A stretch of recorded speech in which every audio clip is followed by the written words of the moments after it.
Hey everyone, it's time for another 3 at 3 on Solar PV. I'm Jen Runyon, Chief Editor of Renewable Energy World.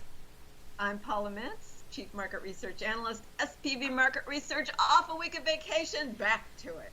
Back to work, and it's really big events happening this week. Some good, some really terrible. Yeah. And so that's going to make up two of our three topics this week. We take three topics, we talk about them for 3 minutes each. So today we're going to be talking about hurricanes and disaster relief and how solar can help. We're going to be talking about Solar Power International, a big giant solar industry trade show that's happening starting right now today. And then we're going to be talking about Tesla and PG&E and some of the stuff that's going on behind the scenes with Tesla. So let's start with hurricanes. So scary stuff. We had Terrifying. Houston. Let's not forget Mexico and the 8.2. Disasters disasters, they hit everybody. They hit the rich, they hit the very poor, and the very poor and the middle class have the hardest recovery time. People in the Houston area, some of those people relocated from Katrina and have lost everything again. I know. You come out of it with your life barely, and yet you have lost memories. And you how do you recover financially? It's indiscriminate. It is, and we know that climate change is a big part of the reason these are happening. And we also... Our waters. Yeah, go ahead. Our waters are warming up. And then you get more stronger. You get stronger hurricanes, etc. Yeah, and we also know that solar can help, can come to the rescue. And yes, that's how we should be focusing on it. So I think we should. So getting away from the disaster for a moment, which it's impossible to get away from, and we need to keep it in mind because we are one community of humankind, in my opinion. And yours too, I'm sure. Mine too. Mine too.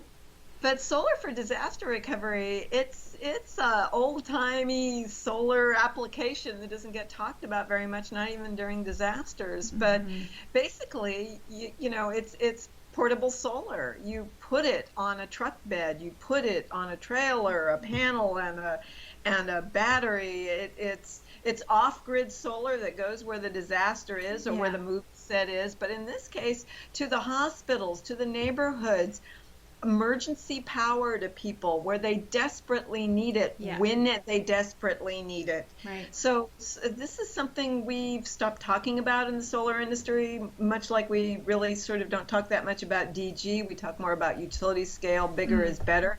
Well, in terms of that, you can bring a lot of those little trailers in. It's modular. Yeah.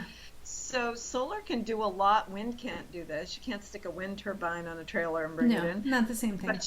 But you can help in situations like this. It's it feels almost distasteful to talk about business, but it's a viable business. Yeah. And it's something when we talk about the solar industry we need to be thinking about, because climate change is making these natural disasters worse and worse and worse. We're going to have more of this. We're going to have more waves. Worse and frequent and more frequent. We broke a record in California and San Jose where I live. Second day of my vacation on Saturday, it was 108 degrees at my house. 108 degrees. You cannot do anything but sit indoors and pray the power doesn't go out. So, we as the solar industry are uniquely capable of providing an answer to that. And it's time we start looking at, first of all, climate change is a reality. We're not going backwards, but we can move forwards doing the right thing. Yeah, agreed. And and moving on to Solar Power International, which is a huge event that's taking place this week. And where we are not. Where we are not. Unfortunately, we both had conflicts, but you had said, and I think it's a great idea for the folks there, and hopefully this is happening, to come together and, give an extra $1 to a hurricane relief fund. They're all there. Yes. This would be a wonderful thing for the solar industry as an industry to do, to show its support for help. Yes. I mean, so SPI is technically a nonprofit where the money goes back to the committee that set it up and to the two organizations for the solar industry. Right. But what about a percentage of that for disaster relief? We shouldn't forget Mexico, by the way. Definitely not. Indeed 8.2 not. earthquake. Seriously, I'm in California. Poor Mexico, man. But if you're going to focus on the hurricanes, a little percentage for hurricane relief. Yeah. And this was actually, I've been tweeting about it, and I don't know if anybody will do it, but it dates back to the fact that solar is essentially a grassroots industry at its best, at its heart. That's how we started. We're little pioneers, right? We're still pioneers. I mean, community solar, all that stuff, grassroots, it grows that way. So what about this? All those networking events, And which there are lots and lots. And, charge $1 for that beer for hurricane relief. Who of the thousands and thousands of people there wouldn't pay $1 for a beer if it's going to Irma, if it's absolutely. going to Harvey? So that was my idea. We can do it, and this is the start of that conference. Do it. Yeah, let's hope it happens. So sitting at my desk, we are doing the best we can to cover all the announcements that are coming out of SPI. Often companies hold their announcements and bring them to light during SPI because it's one of the biggest trade shows for the solar industry. And so if you want to see what those are, you can visit Renewable Energy World. But lots of new inverters, new upgrades to software for grid management, new batteries coming out. Well, I hate that word new. There really is just step changes over time, but I'm an analyst and I'm boring. You're much more interesting. So that's not true. No, I mean, people love new. They love the word new. It's really step changes over time. But that's actually the way industries involve. That's advancement. That is really advancement.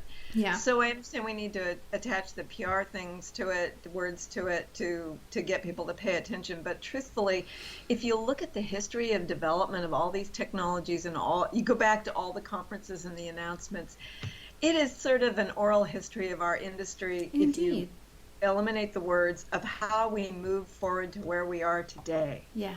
Yeah. All right. Well, watching those advancement announcements on Renewable Energy World. Well, so one advancement, though, that's really interesting is happening with Tesla and PG&E. I had an interview last week with an executive at PG&E who told me about a pilot that their company is doing, and I do plan to write about this in the November-December issue, but the pilot is taking 37 Tesla customers, so that's people that have a solar and storage. They've got a Powerwall or some Tesla battery, and it's allowing Tesla to aggregate those pieces of equipment, and through communications protocol coming from PG&E, PG&E can tell them to fire them up, turn them off. They can be energy demands or energy sinks. It's really cool stuff. Pretty interesting. Demand response. Yeah. But with renewables, you're not just turning something off. You might actually be generating more. We talked about this utility involvement the last time, a little bit off topic of this, which is off-grid communities that are utility. So utilities are slowly realizing what we as an industry have said for a very, very long time, is that this is how we can partner and move forward to a world where there is, a preponderance of renewables and less conventional energy. And these are the things we should have been putting in place, quite candidly, 10 years ago. Now we're doing it because we feel like, oh my God, we've got so much, variable resources, although we could have a whole 3 at 3 on that discussion, on that topic, how variable solar really is. But nonetheless, we were having, 10 years ago, if we'd been starting these pilots, we would probably not be worrying about, variable resources on the grid now, right? Yeah. But nonetheless, we got there. Utilities are, particularly the big IOUs, are slower moving. But once they get going, they do tend to fully commit. So we need to do everything we can to encourage utilities to fully commit to this. Yeah. I mean, and it's interesting because it's still not there cost-wise. The business model is really tricky, and that is a point that that he was clear about, that it's maybe a break-even proposition for Tesla today.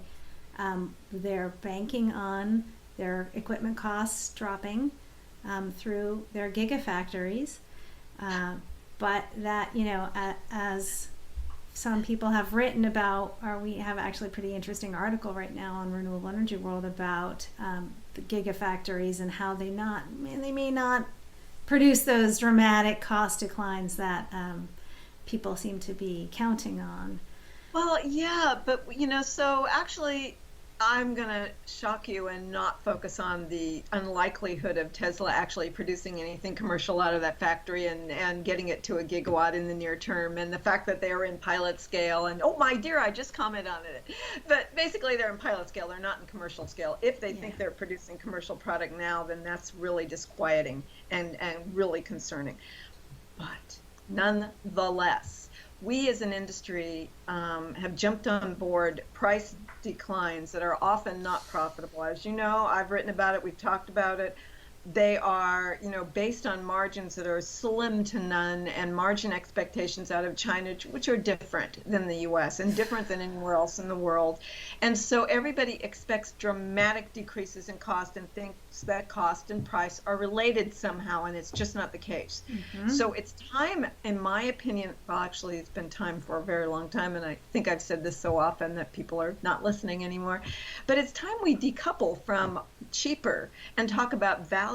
So what is the value? The value is actually moving away from conventional energy and doing the damage we're doing, or slowing the damage we're doing. Well, I don't think we can stop it at this point, but we can certainly slow. We can't completely ameliorate, but we can certainly help ameliorate a bit.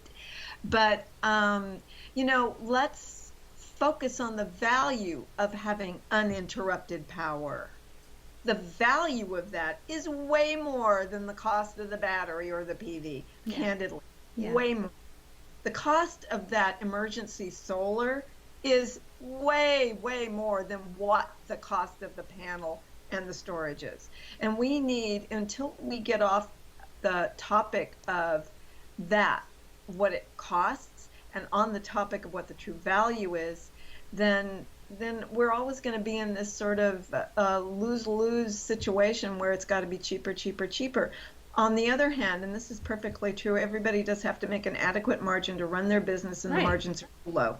Right. So it's got to be a balance between a margin where a company can actually move forward, conduct R&D, et cetera, et cetera, et cetera, and also affordability and business models that make things affordable, truly affordable, not the solar lease. So it's really a balance, and there have been, you can look at the drug industry and say, okay, how do you balance life-saving drugs and the decades it took you to get to the point where you were able to commercialize it with a price that actually does save lives? If you offer a life-saving drug at a price nobody can afford, then you're not saving any lives. Exactly. Yeah, so exactly. It's an awkward balance, and we're not there yet. No, we're not. And I mean, I think studies like that are trying to get to the bottom where PG&E is sort of saying what kind of value does this offer to our ratepayers, to have a constant supply of energy, to not have to turn it off.